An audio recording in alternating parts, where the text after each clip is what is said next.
And what's up guys, back with me again, Eduardo Adam. Selamat datang kembali di channel gua. Di video kali ini, kembali gua akan memberikan konten preview dan juga prediksi dari big match di Liga Inggris yang akan berlangsung di hari Minggu jam setengah 12 malam. Apalagi kalau bukan Derby Manchester dan akan dimainkan di Old Trafford. Check this out.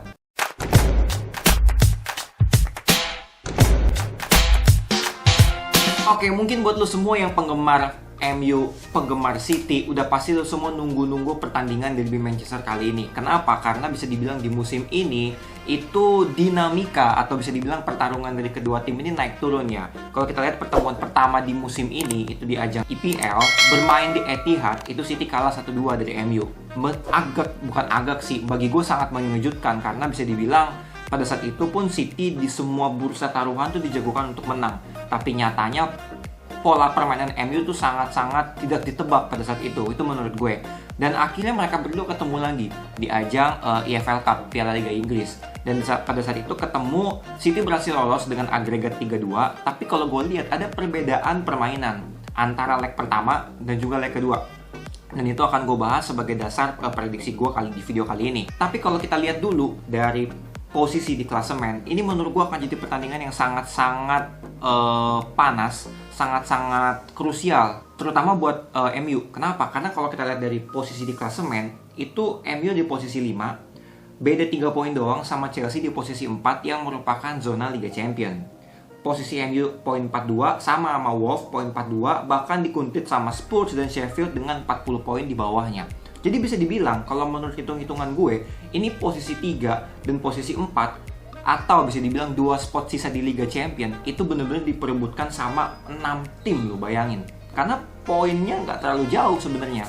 Nah, inilah yang bikin tuh MU kelihatan seperti lebih menggebu-gebu, terutama setelah kehadiran seorang Bruno Fernandes. Akan gue jelasin juga tipikal pemain ini kayak gimana gitu. Kenapa kayak menurut gue kok Bruno Fernandes tuh seakan-akan kayak menjadi aktornya gitu.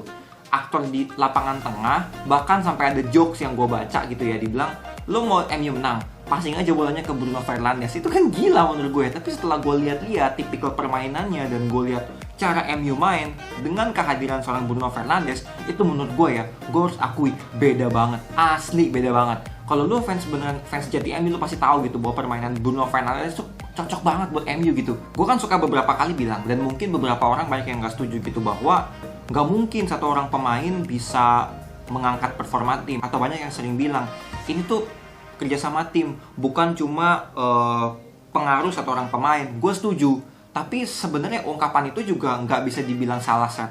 Karena apa? Dengan kehadiran satu orang pemain, itu banyak faktor yang bisa jadi pembeda. Pertama dari segi mental, baik dari mental tim sendiri maupun tim lawan. Kedua dari segi pengalaman yang dia punya, itu kan banyak lawan-lawan yang belum tahu. Ketiga, kalau misalkan memang satu orang pemain ini berskill, dia bisa jadi pembeda loh, entah itu sebagai defenders, gelandang, midfielders, atau mungkin sebagai striker penyerang. Jadi sebenarnya dalam sepak bola itu banyak sekali faktor yang menentukan tim itu tiba-tiba bisa naik atau bisa turun.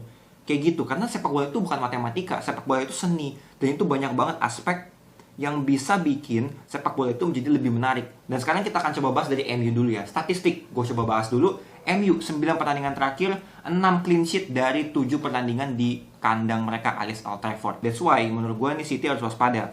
Karena sering kali pun City kalau ngelawan MU, karena kita tahu sendiri MU andalan oleh counter attack. Sabar dulu, gue bukan menghina. Sekali lagi, gue orang yang sangat terbuka dengan paham sepak bola apapun. Mau tiki-taka, possession football, total football, apalagi gegen pressing, counter attack, bagi gue sama aja. Selama itu sah dan untuk tujuannya mencari kemenangan, why not? Semua tim boleh melakukan strategi apapun yang dia mau. Karena kan nggak ada aturannya dong, bener kan? Karena gue suka geli aja gitu dari beberapa orang. Iya tapi dia mainnya jelek, tapi dia kok mainnya defense doang, dia nggak mau main bola. Lah selama aturannya begitu, siapa yang nyalain, bener nggak? Dan kalau misalkan timnya kalah dengan cara seperti itu, ya why not? Maksudnya kan lu punya 90 menit untuk bisa bikin gol. Lu kemana aja men? Makanya kenapa gue kalau misalkan City kalah sama tim yang notabene bertahan terus ngandelin counter, kita kalah, gue nggak sedih, kecewa ada, tapi gue nggak sampai nyerang tim lawan kayak oh itu orang nggak mau main bola, cuma defense doang, counter lah. Ya emang itu kan taktik, that's part of the tactics, you know. Dan sementara City kalau kita lihat, di 5 pertandingan terakhir, itu mereka meraih 5 kemenangan. Tapi di 4 pertandingan terakhir, itu selisih kemenangannya City itu cuma margin 1 gol. Ini menurut gue PR. Karena kalau gue lihat, itu ball possession City, itu rata-rata di atas 70%, bahkan sempat ada yang sampai 80%, punya 20 shot on goal. Tapi cuma 1 yang jadi gol kadang, atau cuma 2 yang jadi gol. Nah ini menurut gue yang jadi PR. Entah memang striker City-nya mandul, entah memang kiper lawan yang jago. Gue nggak ngerti tuh ya. Makanya kenapa asiknya sepak bola tuh di situ. Kita nggak akan pernah tahu sebelum kita lihat pertandingannya. Oke, gue akan sedikit coba kasih sedikit preview taktik yang membedakan antara MU City leg pertama di Piala Liga dan MU City leg kedua di Piala Liga. Pada saat leg pertama itu kan MU ngalahin City 3-1. Pep itu coba pakai strategi baru 4-3-3, tapi mereka pakai false 9, dimana di situ Pep nggak pakai Gabriel Jesus, nggak pakai Sergio Aguero, tapi dia taruh Bernardo Silva dan Kevin De Bruyne bergantian jadi striker. Ini bisa dibilang mirip seperti strategi Pep pada saat ngelawan Madrid di Bernabeu kemarin di Liga Champions, itu sama. Jadi dia pakai false 9, dan uniknya yang benar-benar jadi beda lagi adalah Gabriel Jesus dipasang, tapi jadi wing sebelah kiri. Nah ini sebenarnya yang unik.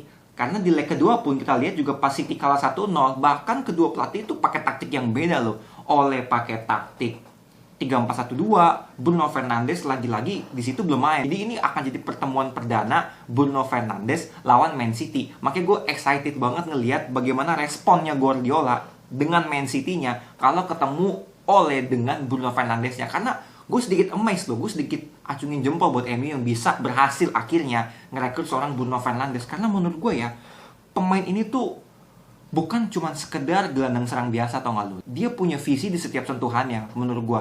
Dia tahu kapan harus passing, dia tahu kapan harus dribbling untuk buka ruang, dia tahu kemana harus passing, dan teman-temannya pun juga tahu ruang mana yang bisa dieksploitasi, ruang mana yang bisa jadi tujuan Bruno Fernandes untuk ngasih bola.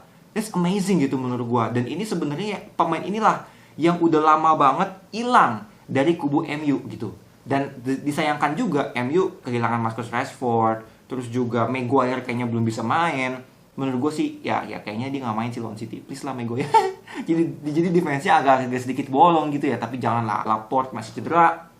Bahkan bad news-nya di City adalah KDB, Kevin De Bruyne, belum tentu main. Gue sebagai fans, ya udahlah nggak apa-apa, lalu KDB nggak usah main lah di laga lawan MU. Karena menurut gue mendingan KDB dipakai di laga lawan Real Madrid. Lebih penting men daripada KDB dipakai lawan MU. Maksud gue bukan yang meremehkan MU atau meremehkan pertandingan di IPL, enggak. Tapi jangan dipaksain lah. Toh juga City masih punya banyak gelandang yang lain gitu kan. Ada Gundogan lah, ada siapa, jadi banyak banget yang bisa dipakai gitu kan. Selain itu di kubu MU juga masih ada Odion Ighalo. Ini pemain ini juga gue sedikit agak salah mengerti nih pemain ya. Jadi gue sempet agak underestimate di pemain karena nih pemain dibeli dari Cina, entah berata dari mana. Tapi ketika dia dimainkan, ini orang kayak pengen memberikan pembuktian gitu. Dia kayak memberikan lebih dari 100% buat United. Tapi gue gak bisa bilang ini pemain menjanjikan, tapi adalah kesempatan buat dia bisa berkembang lagi. Karena untuk mengisi kekosongan yang ditinggalkan sama Marcus Rashford yang cedera.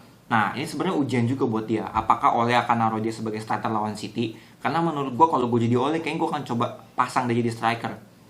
Di split mungkin sama Martial. Kalau misalkan James fit ya bisa tuker-tuker lah sama James gitu kan. Karena taktik ini tuh pas banget dengan formasi 4-4-2 diamond yang pas kayaknya menurut gue untuk kubu United dengan kehadiran seorang Bruno Fernandes. Bagaimana dia punya gelandang jangkar yang kuat, McTominay bisa box to box, sementara Fred bisa menjaga box to box juga. Dan bahkan menurut gue McTominay bisa lebih posisinya bergantian. Ketika Fred maju, McTominay lebih menjaga kedalaman.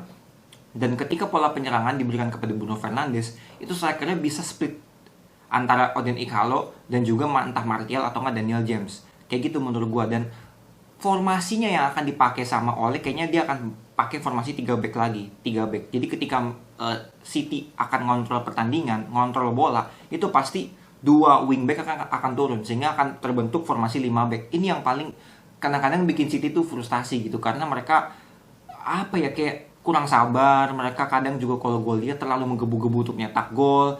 Memang kalau ngelawan tim-tim yang udah tahu nih pola permainan tiki taka, itu kalau nggak jaga pikiran mental ya untuk tetap fokus, tetap sabar, itu emang PR sih, gue akui itu. Karena lo lihat lah pada saat Pepnya Bayern Munchen ngelawan tim-tim kayak macam Real Madrid yang waktu itu zaman BBC punya counter yang gila, frustrasi mereka nggak bisa nyetak gol, akhirnya dibantai sama counter waktu itu lawan Munchen agregat 5-1 ya kalau nggak salah. Itu kan gila menurut gue, tapi memang inilah kelemahan dari strategi tiki taka. Kalau lu nggak bisa pegang bola lama, lu nggak bisa defense yang kompak, itu akan jadi masalah.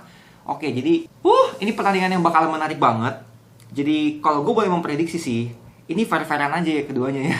Tetap gue gak mau kalah ya, gue kan memprediksi imbang 2-2. MU 2, City 2. Karena menurut gue pertandingan ini tuh pertandingan yang penting buat keduanya, dan bisa dibilang berimbang lah di musim ini. Karena di IPL MU ngalahin City, di ajang EFL juga City berhasil menyingkirkan MU. Meskipun memang di kandang MU sempat menang 1-0. Bakalan seru, gue lihat respon dari kedua pelatih.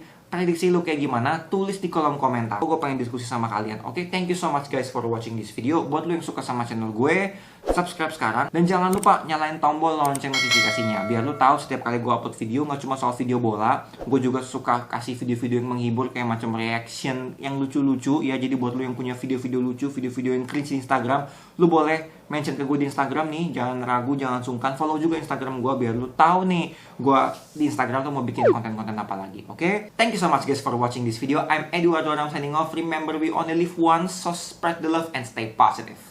Bye-bye.